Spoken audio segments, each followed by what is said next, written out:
একসাথে বড় হওয়া, একই মায়ের গর্ভে জন্ম নেওয়া ভাই বোনগুলো কেন বড় হয়ে পর হয়ে যায়? কেন তাদের মধ্যে এত দূরত্ব তৈরি হয়?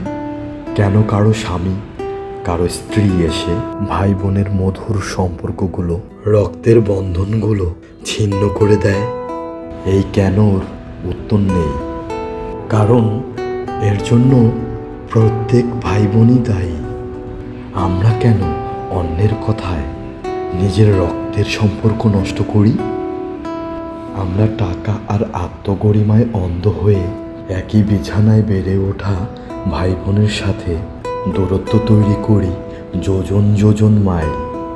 ছোটবেলায় যে ভাই বোনের সাথে ঝগড়া হলে 2 মিনিট পরেই আবার মিল হয়ে যেত, অথচ বড়বেলায় ঝগড়া হলে দেখা হয়, জানা যায়।